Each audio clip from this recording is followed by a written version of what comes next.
Greetings and salutations, and welcome to Kay's Table for the beginning of the new adventures, where we are beginning the Toka stories, which will probably change name later on, but for right now it's the Toka stories. Toka Tales. We'll figure it out. Titles change. So, for this new game session, as we have decided no longer to do the Chosen, we will be introducing each of our characters one by one. And today we have Sam, who will be playing Jason, also known as Son of Curtis, for any previous fans of ours, or the Reclaimers. And as our story begins in a small city known as Lethnor, we have Jason finishing up his preparations in order to leave his place of residence where he's grown up for these last 15 years. He's had meetings with his family, who have given him instructions and a ticket to travel down south in order to gain passage on a Spelljammer ship, which is headed to Toka D-Bowl, where you have decided to go for future employment. If I understand correctly. Grow up a little bit, get life experience and work experience according to his father. Yep. So in pregame, we've already discussed the conversations you've had with your family and the people that are there. Yep. Because I do not want to have to RP those, because I do not want to try and play Curtis. It's fine. Okay, no offense. Don't blame you. Alright, so we shall begin the day. You finish saying your goodbyes. You're traveling south towards the newly finished Spelljammer Tower that your father built because he wanted to increase trade. I doubt it. And we don't really discuss why he doesn't trade with Toka directly. Nope. Because it's a long story, apparently. So, after about a day's travel, you reach the tower. Okay. You climb on top of the Spelljammer ship. You have very, very modest quarters in the crew quarters. Not even your own cabin. Is there anything you want to do on your journey? Approximately, do I know how long the journey will take? About a week.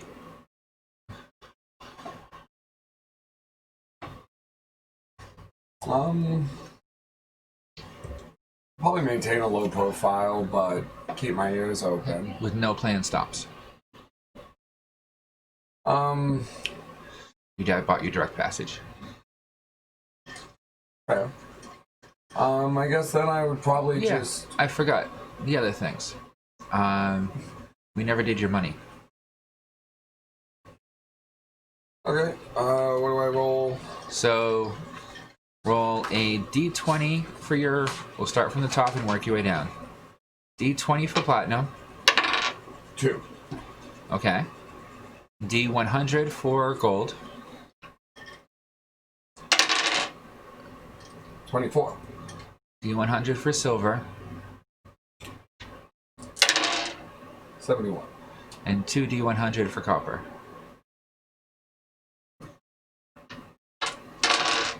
50. 26. 76. So, you didn't start off with too much for funds. Nope. Money wasn't a big deal in Lethnor for you. No, it really wasn't. There was no point to it there, so I probably just got basic. So, can I make a perception check to see if there's any casual eavesdropping I can do? Sure.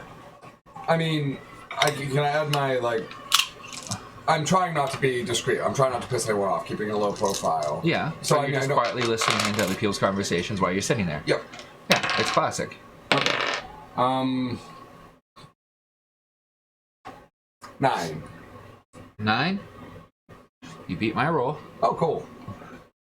So, about the first day in, You overhear a bunch of crew members start talking about how much of a shithole Lethnor is.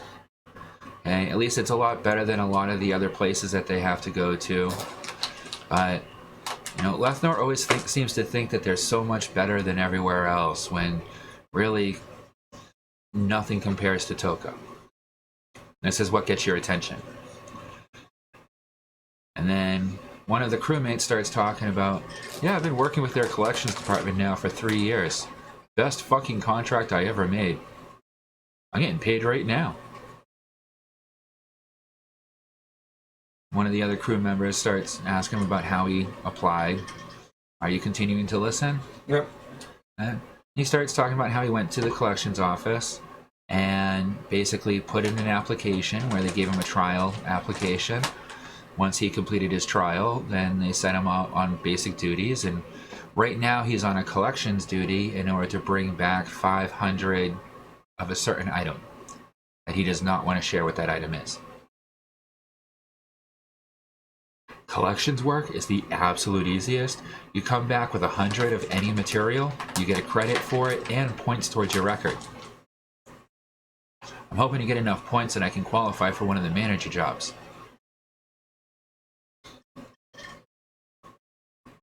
So, the general atmosphere is positive. Yeah. People are happy. Yeah. The workers seem to be doing their work with no issues. There's no other... There's no complaints, no issues. You find out... Make another perception roll. Investigation, actually. Fail. Reroll it. Yeah, well, I can't find it. Well, I suppose finding it helps. Oh.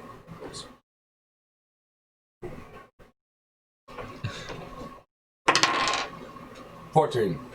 Much better. Nope. This ship is under contract from Toka D-Bowl. They do runs between multiple prime material planes and Toka.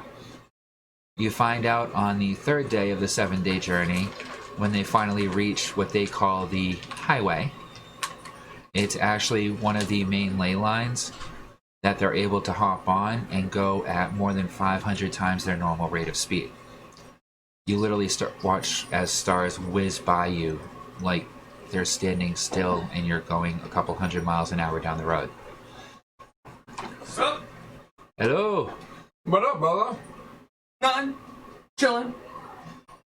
Joe said he'd probably be home by 3 already. I guess not. Nope. He should be home shortly. Yeah, I'm sure. No, we're just doing a little session 0 for Sam's character. Nice. So smile, you're on camera.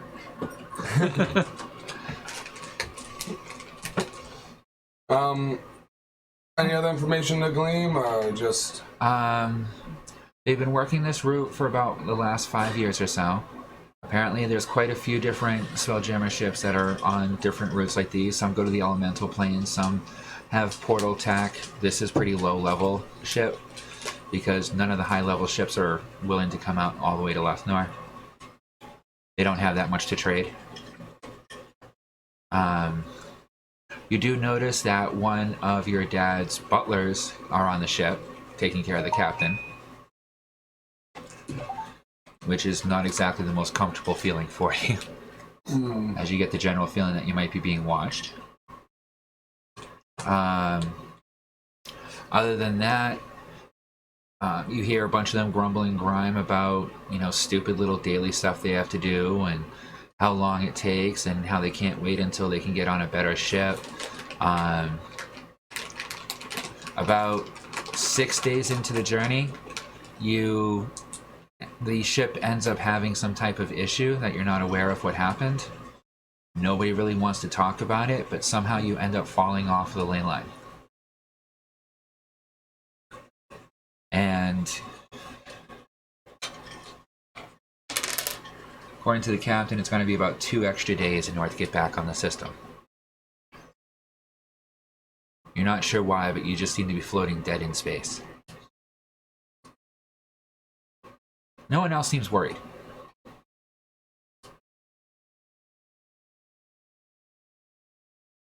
I exercise patience.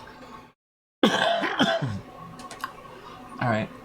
I want you to roll a D100 for me.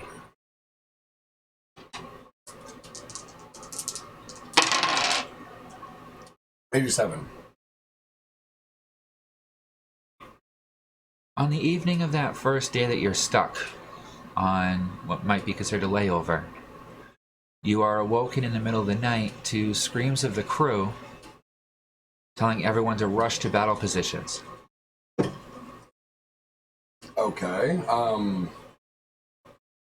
I head up deck, but I keep my hands on my weapons because they're both technically on either side of me, and I can just walk. Yeah, they're on you. Yeah. And I've tried to get a perception on what's up on deck.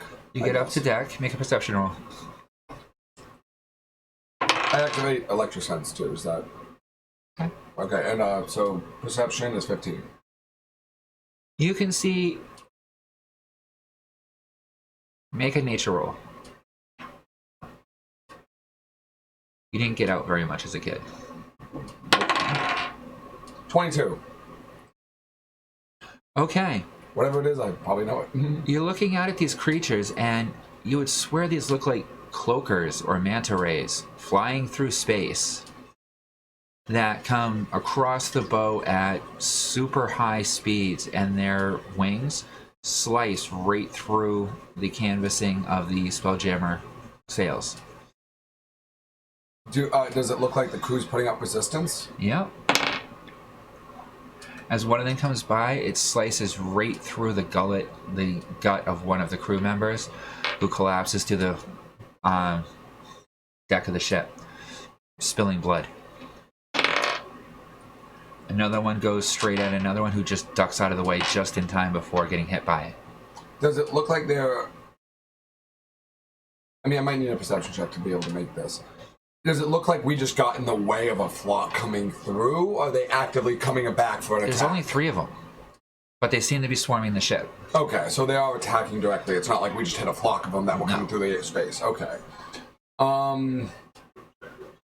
With that kind of a nature check, you're guessing that you probably came across a traveling scout group or small group of some type of weird spacefaring creature that seems to float through outer space. Okay. Which is still kind of a weird thing for you, realizing that you're out in the middle of space.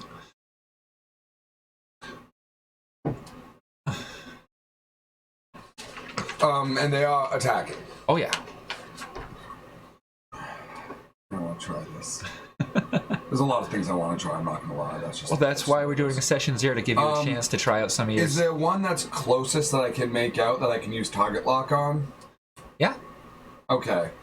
How big are these things? You said like 8 feet wide across? Yeah, that sounds good. 8 feet across. Okay.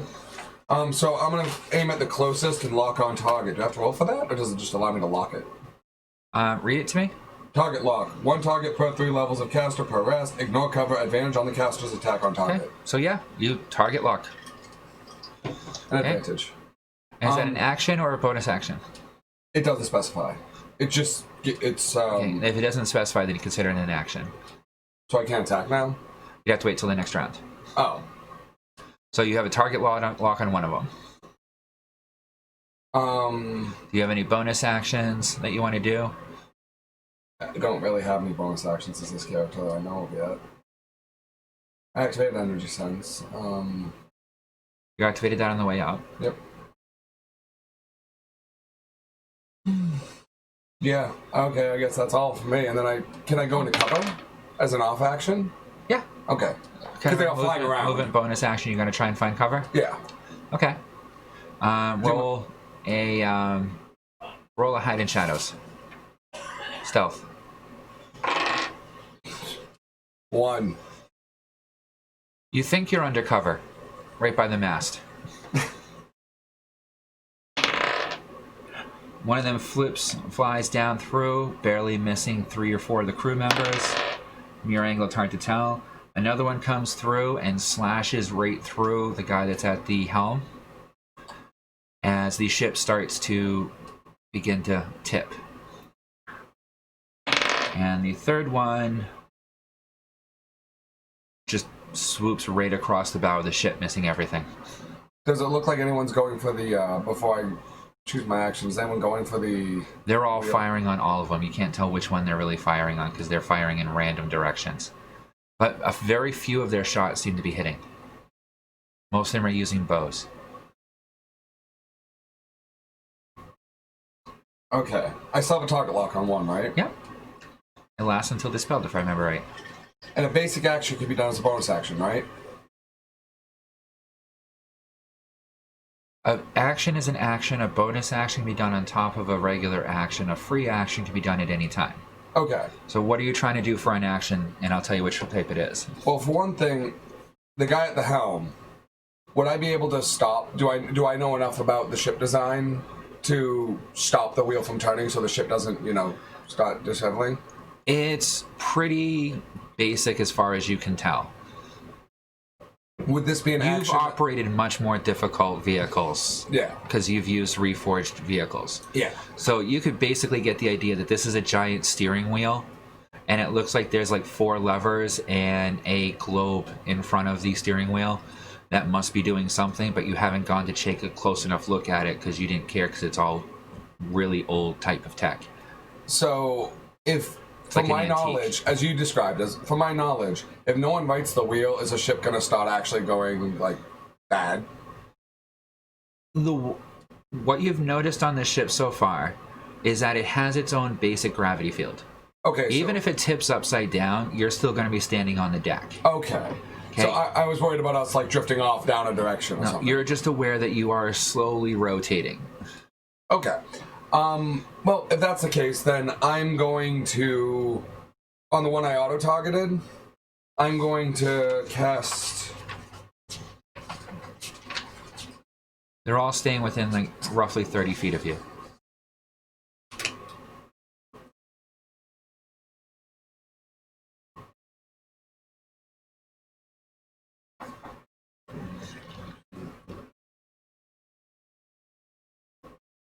Okay. So... I'm going to use my lock to cast Spark. Try it out. With 4 spell points. Okay. So roll to attack. And I have advantage because I have them targeted. Yeah.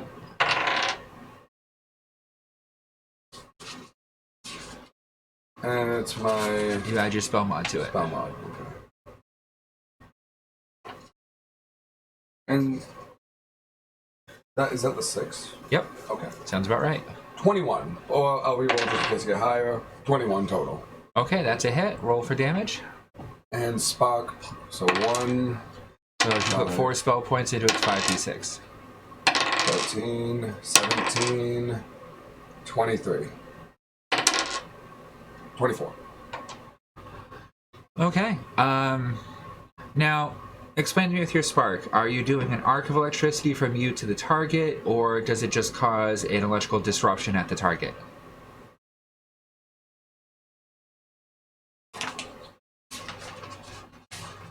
Basically, is it basically like they get hit by a static shock kind of situation? Oh, no, or is it's there arc. an arc of It's lightning? arc. This one is arced. I Okay. guess we'll try with spell creation later. But, no, this was an arc. Okay, so out of your fingertips comes an arc of electricity that seems to wrap around the mast as it's flying and home in onto the target. As it clashes into the target, it burns right through its center. As the creature begins to float off in a smoldering, non-moving form away from the ship. I just shocked the shit out of it. Yeah, you just fried it. You cooked it alive. Do the others still attacking? Yes.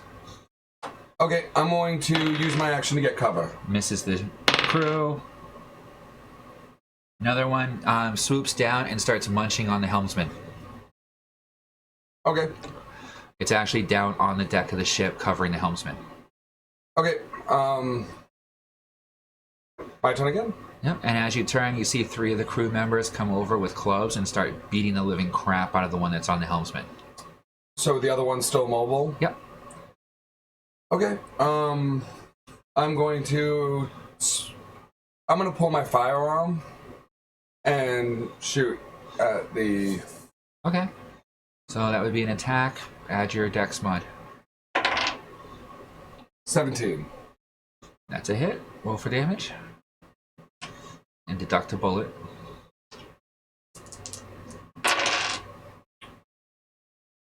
Plus my dex for damage. Yep. 15. 15. You shoot it. It hits it across in one of its wings, and you can see blood start spilling out of it. It seems to be a blackened type of blood with kind of a metallic hue almost to it. It's still flying around. Okay. And as it swoops down towards to attack you, it misjudges its attack and slams straight into the mass that you were hiding next to. Does it go limp after that? It's stunned. So it's close to me now. Yep, within 10 feet. Can I holster my handgun, grab my energy blade, and stab at it? Definitely. Make an attack roll. That would also be a dex attack. All right, cool. What's up, Shonsky? Hello. The word. Just doing a quick session 0. That's it. Yeah. Gotta start somewhere. 5. 5 to hit. Oh wait, no, 6. My bad. Yeah. I didn't fumble, but yeah. Oh. No. Yep. You go to lash at it, and you just miss. It's flailing around. It's stunned and not going anywhere, but you still don't quite hit it. And it does not get out of its stun. Okay. 2 of the other crew members come over. They make attacks. Ooh, one gets a nice stab into it. Yep. And then the other one swings at it, fumbles, and ends up flat on his face. Okay. Your turn. I'm going to The cast. thing looks pretty close to dead. I'm gonna well. Actually, I'm just gonna go try to stab it this time. Try to go for a stab attack. It's stunned, so you get advantage. That was a 18, and that's a 19. And you are strafing it. There's another person involved with it, so you Flanking? Flanking, that's the word. Thank you. So double damage. No, that means you get the advantage on the attack. So I have double advantage now. No, only single advantage. Okay. You get advantage in 2 different ways. Oh, gotcha. So, but you can only get 1 advantage. I didn't roll high, so I mean, I don't know what else to do. So what was the total roll? The total roll was 19. Oh yeah, that's a hit. Roll damage.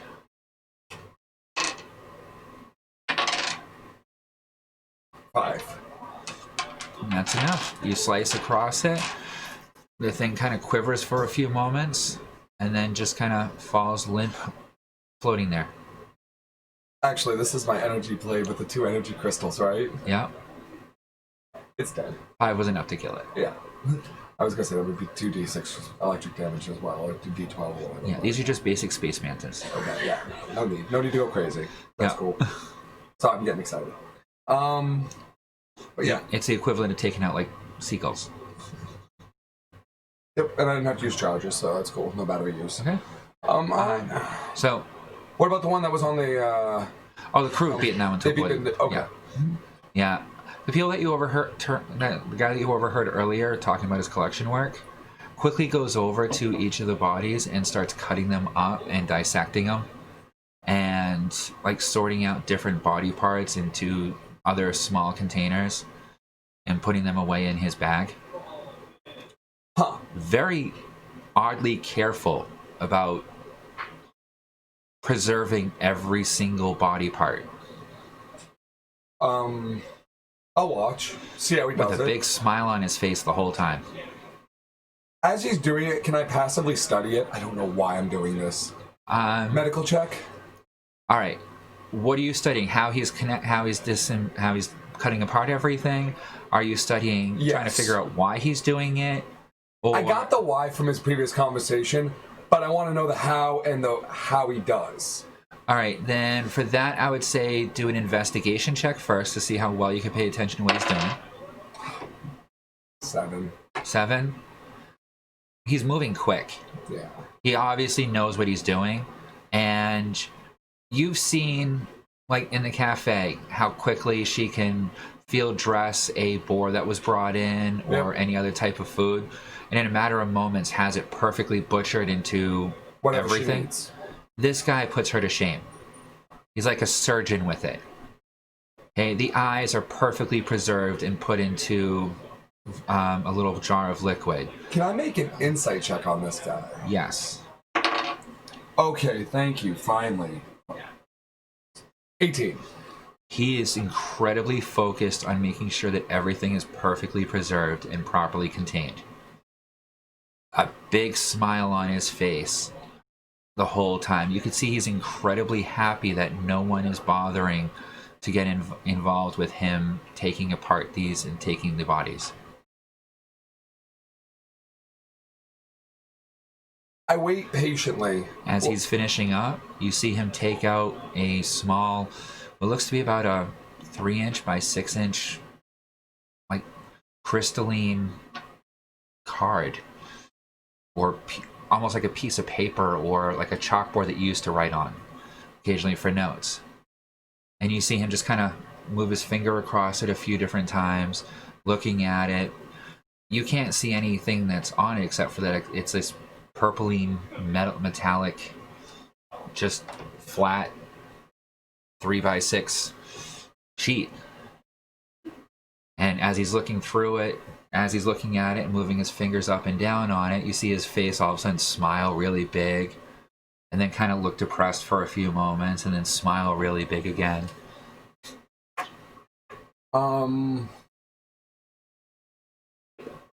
Once he's all set and starts to leave the area. Oh, it takes him about an hour and a half. And by the time he's done, there's no trace of these creatures. It's not even a blood stain. I carefully and casually approach him. Once he's done. Yeah. By the time he finishes, he gets up, walks over to the side, sits down, and pulls out what looks to be a decent-sized mug, pours some liquid into it, and starts drinking. Yeah, I do casually approach him. Looks up at you. I like what you did there, sir. Good job. Much obliged. I just couldn't help but overhearing that you seem pretty happy with your collections job, was it? Aye, aye. I'm Best actually... place in the world to work. Can I buy him a drink? Like, I don't know how to do that. There's no bar. There's no bar. You're on a ship. Okay. Sorry.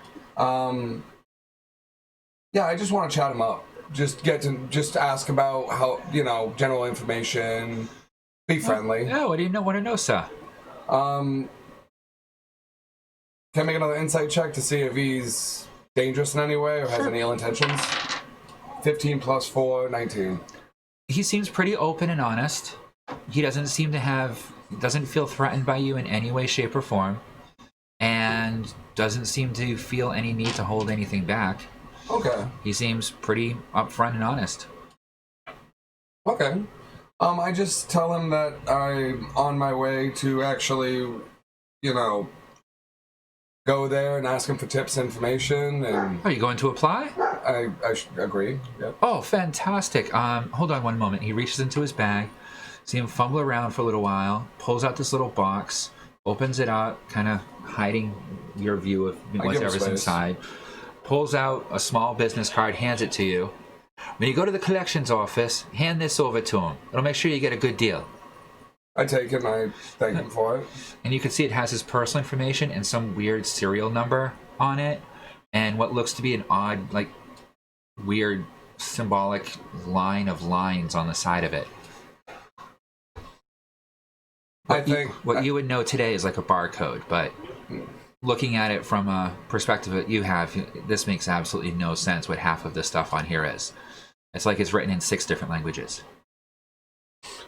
I thank him for his time and take my leave. Yeah, and it says Clyde Birkenstock. Sure. Clyde Birkenstock, level 2 collector.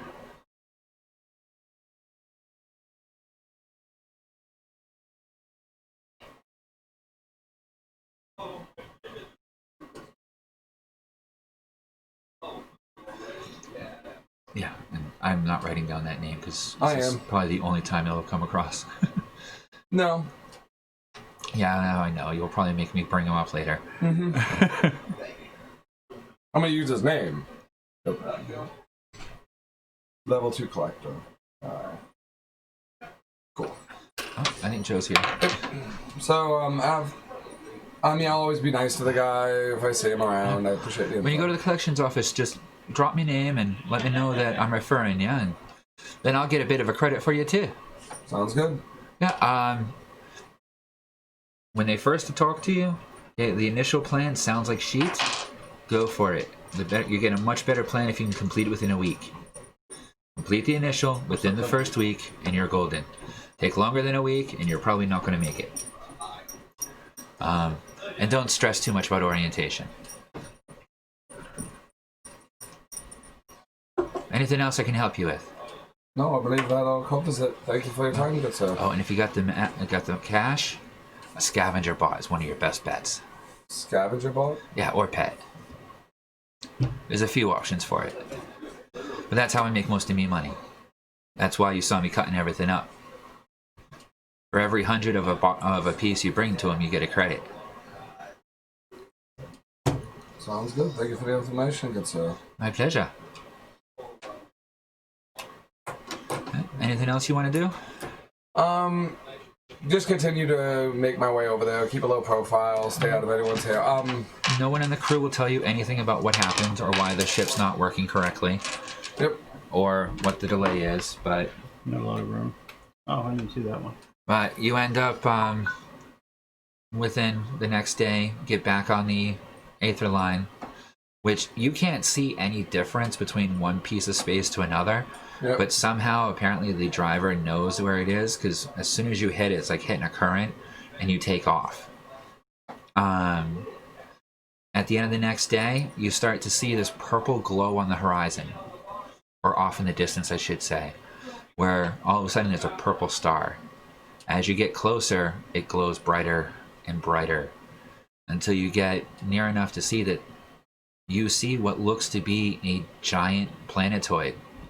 That is a sphere that is purple, glowing with this odd aura of shifting mist around it almost. Like a purple gas giant almost. And then out from the center, the circumference of this, like almost perfectly level with the way that you're approaching, you see what looks to be at least 5,000 feet away from the surface of this planet that you can see. Looks to be these 500-foot wide wharfs just jutting out into space that have a collection of different Spelljammer ships, the likes of which you've never seen before. You thought this ship was kind of okay and kind of cool at the same time, but this is a small one. It's like you're seeing the shit ship compared to the yachts. In fact, make a perception roll. 19. Make a history roll. 20. 30, 20. You see parked over towards the side, right where you're starting to lose the vivid image of it as it's going around the orbit of the planet, so to say. Yep.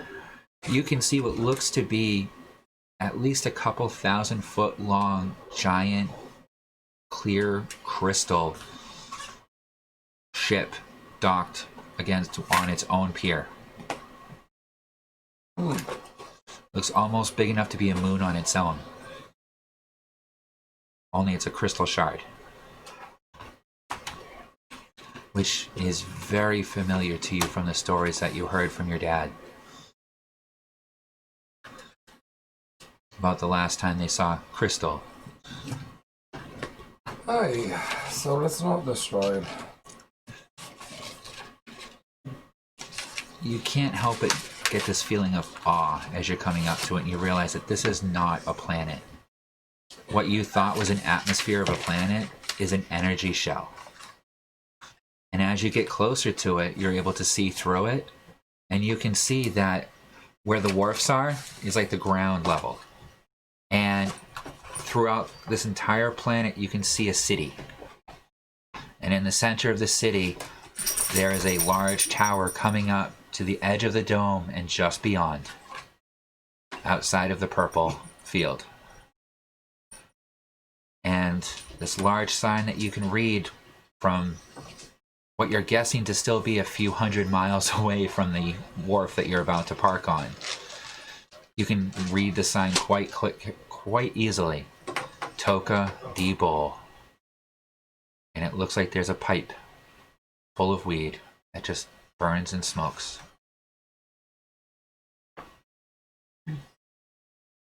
You pull up to the wharf, and as soon as you pull up, because you're quite curious at this point, I'm sure, the wharf itself seems to bend and reach over to grab onto the ship. Super gently, but firmly. And what looks to be a crew of cloaked figures come in, start unloading all the gear from the ship. A couple people are talking. You see Birkenstock guy that you met skip off the ship and go right down towards the bubble field, which is the best way that I can describe it to you at this point. Gives you a quick wave on his way down. All right. Right back. Do I know where the collections office is? Not a clue. And he's already gone. But you have a feeling it's probably in the direction he's traveling.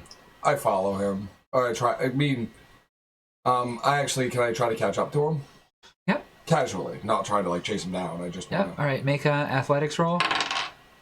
30-20. Damn. It takes you about 20 minutes, and you realize by the time you catch up to him, you've probably walked about 3 or 4 miles. And you've probably passed at least 20 or 30 other ships. So I'm still. And you're starting to realize the scale of where you are right now. And you haven't even reached enough to see the doorways in the wall ahead of you, which seems to still be miles ahead. It takes you about 4 hours of journeying to get to the actual wall. Wow. Yeah. Along the way, there were quite a few other people walking and quite a few other things going on. Okay. Do you have any questions for Clive on your way?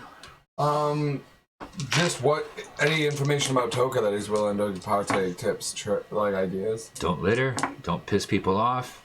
Don't cause any trouble. Be nice to people. And never, ever back out of a contract. Okay? That's the most important thing here. You follow your contract, you're perfectly fine. You don't follow the contract,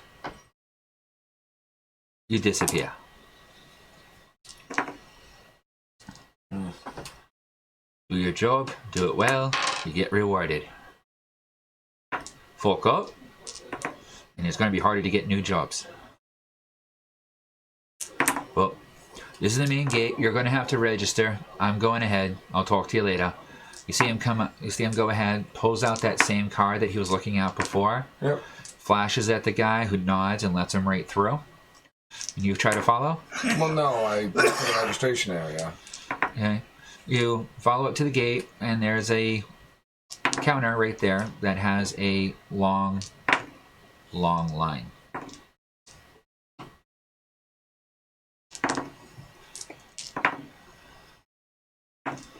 Well,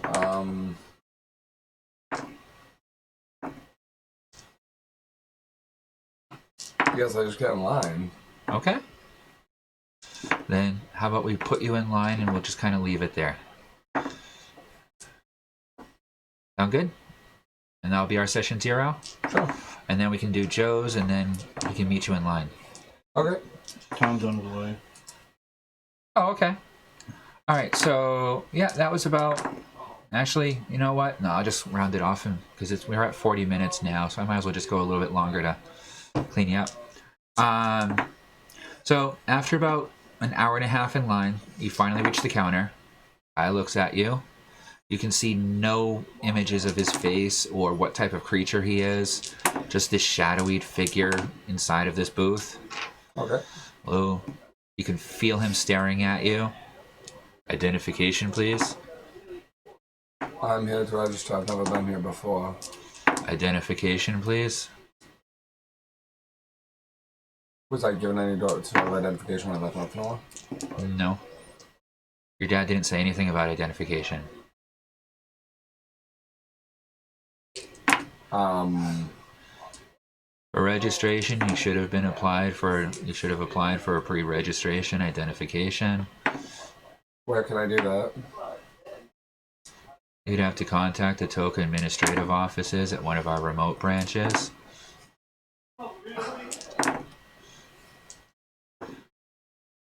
Well, so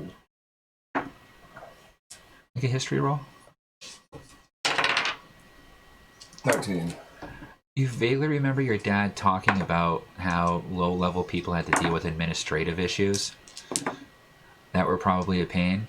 And then you remember your mom talking about administrative issues, and make an intelligence check.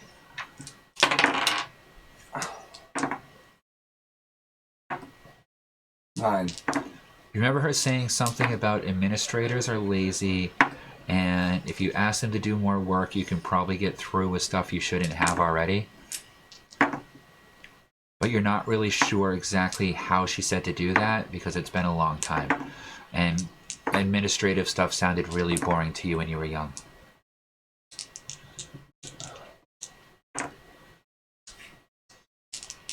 So do you have any form of identification, sir? Do I? I mean, that's not the... Like, I wouldn't...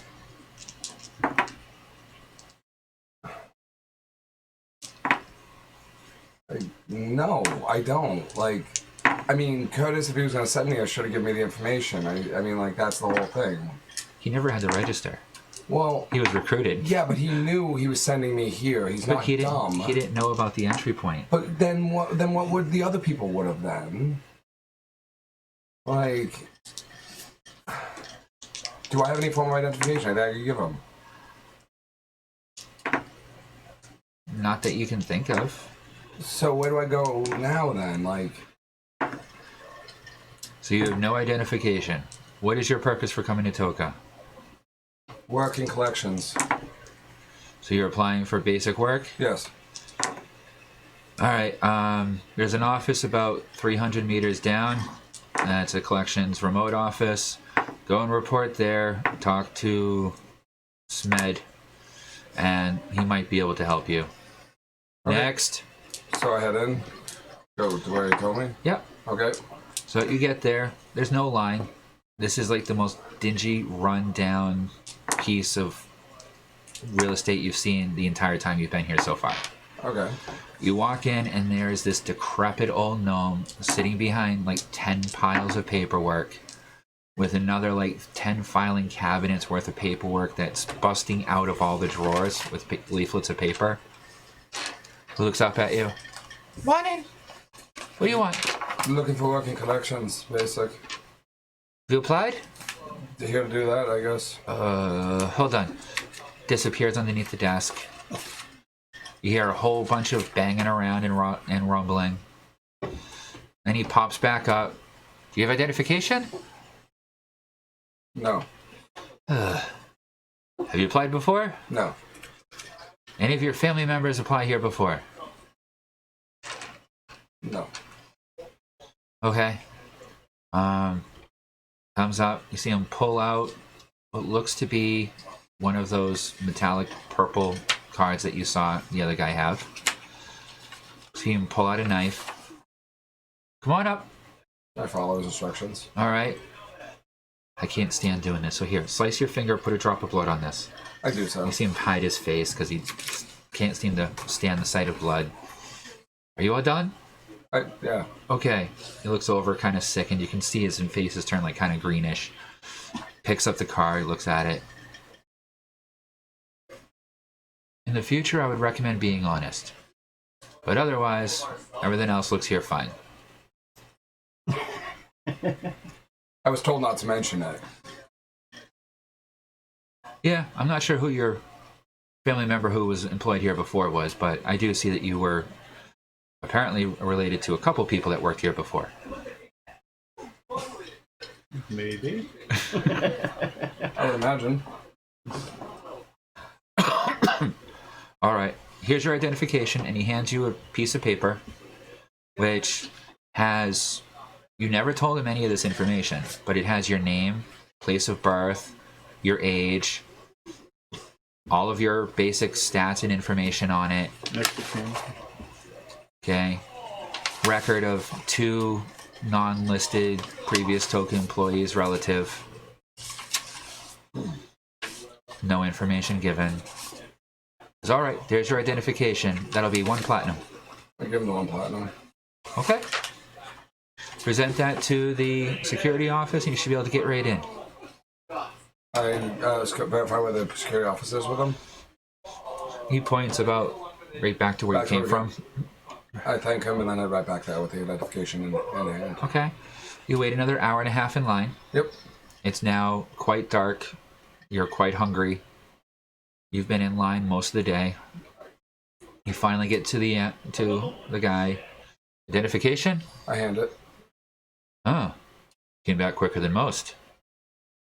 All right. He hands you a coin of an odd purple metal.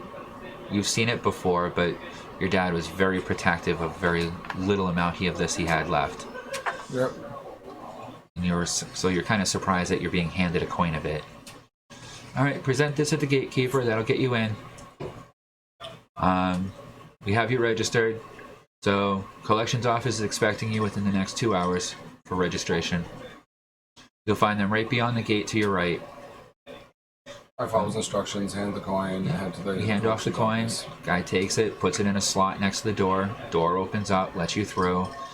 You walk about 150 feet up. As soon as you walk in this place, the air is perfectly crisp and cool and clean.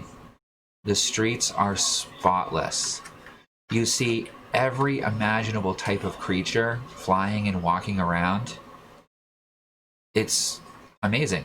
It's like walking into downtown New York, modern day, only this is D&D. It's clean. It's super clean. It's unlike New York. You see food vendors. It smells so good, lining the streets. Really smells good. And you see up ahead what looks to be a large building that says Collections that has about 30 counters open in the front, each of them with a small line. I head to one of the ones with the smallest line. Make a constitution roll.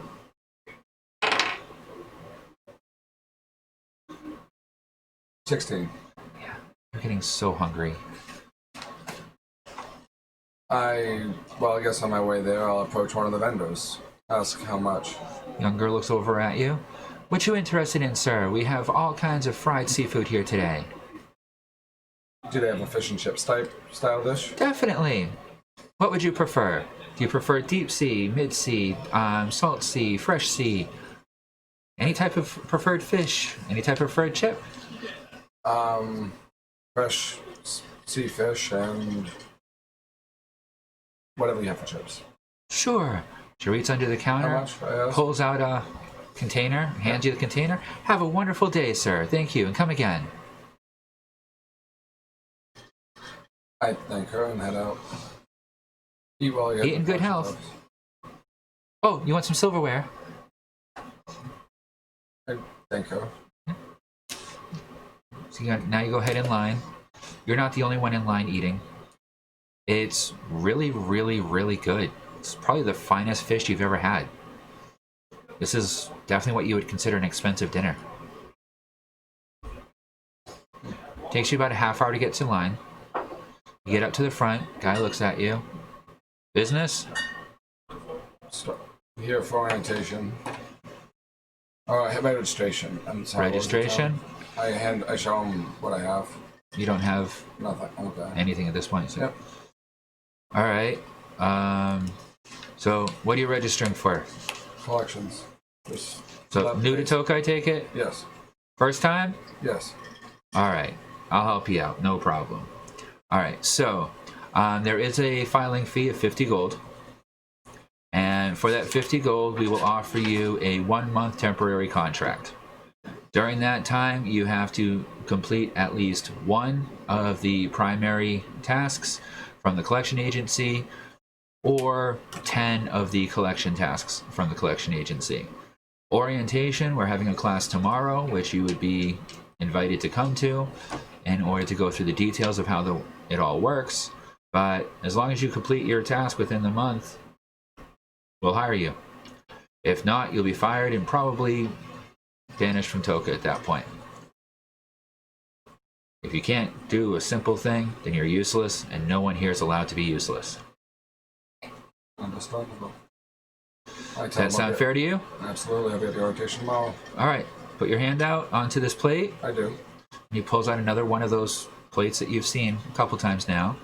You place your hand on it. Make a Constitution check. Nat 20. Okay. It burns and electrifies you, and it should hurt like hell. You find it kind of intoxicating.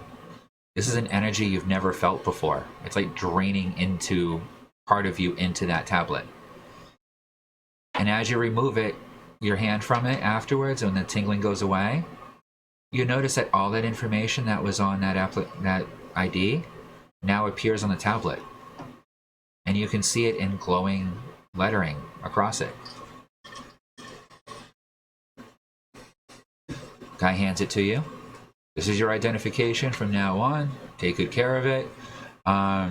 There's a hotel up the street. Present this, and they'll supply you with rooming for the night. I see that you've already enjoyed some of our fine food. Food stalls are always free to all Toka employees. See you tomorrow at orientation. Thank you, sir. I make my way to the hotel. Okay. You get to the hotel, you show them your ID. They bring you to a corridor, which is just door, door, door, door, door. Next to door. There's not even space in between the doors. Okay, she takes a look at it. Okay. You never brought up the business card. Mine? You realize as you got there and you pulled out your card that you never presented Clive's business card when you applied. Oh well, maybe you'll do it tomorrow.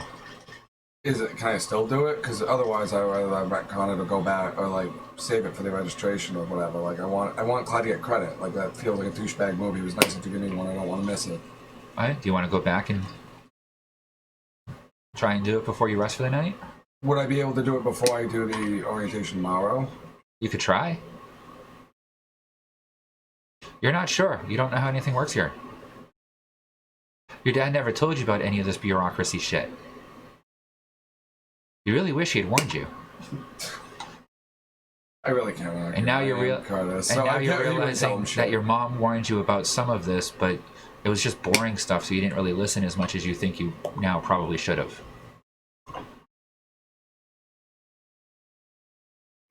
True. So, oh well.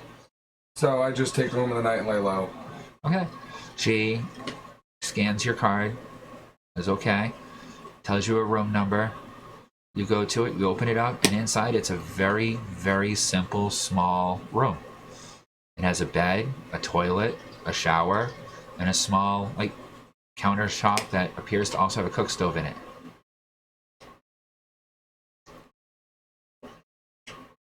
Okay. And it's now about 9 o'clock at night.